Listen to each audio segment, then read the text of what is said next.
A son-in-law of our Home Minister came to my house in Pratishtha and asked for realization. I was quite surprised, this man coming down for realization. And then I told him what is happening to us. He said, no, you can go and see this Home Minister. Now this Home Minister is a great disciple of Satya Baba. Imagine.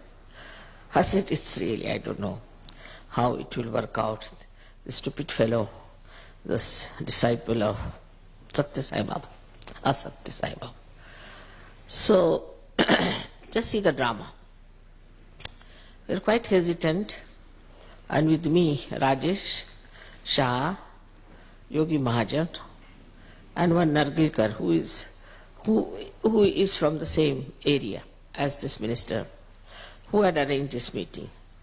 So we went there.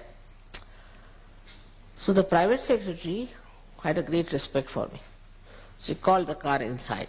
He couldn't understand. Then he came and touched my feet. I was quite surprised. Then I went and sat with this Home Minister. And his wife came in.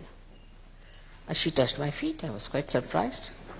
And she said, you don't remember me? I said, I think I've seen you somewhere. So you've forgotten we had gone together to London. There was an offer from Air India for people who have been doing social work as a sort of a reward, that we could go to England and come back. So there were quite a lot of ladies who went, and the Chief Minister's wife also came.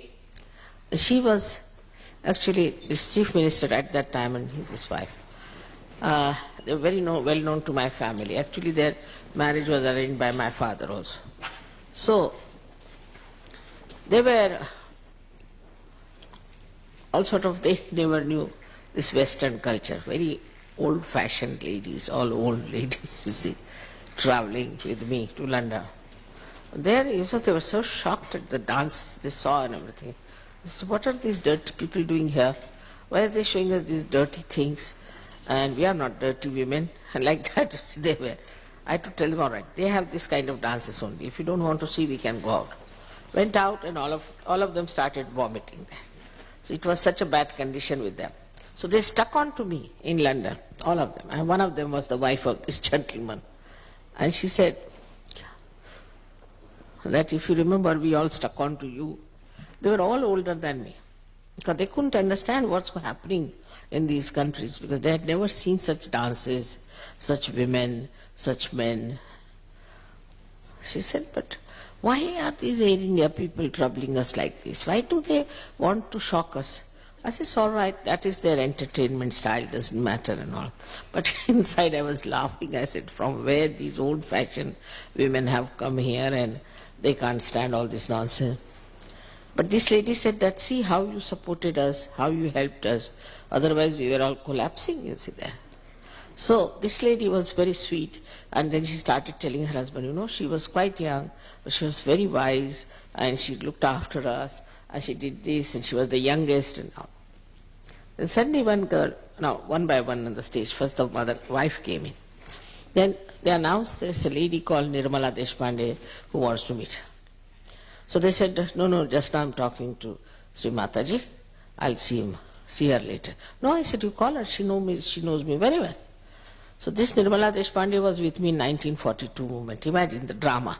She should come that day only, in the morning time. Actually, the whole, our interview was fixed for the previous evening, but it was postponed for next morning. And next morning, one by one, how these people are coming on the stage. First his wife, and we had already given a nice ulta bandhan, the other way round, to these two photographs of Mr. Narakasura, lest he starts pouring some vibhutis from his photograph.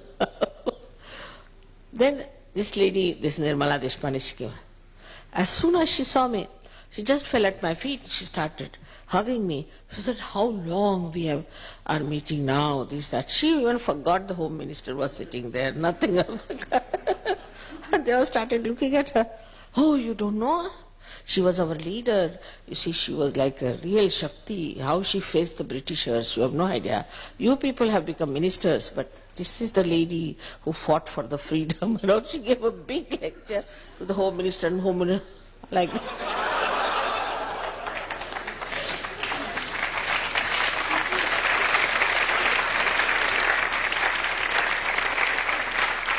But this is not the end.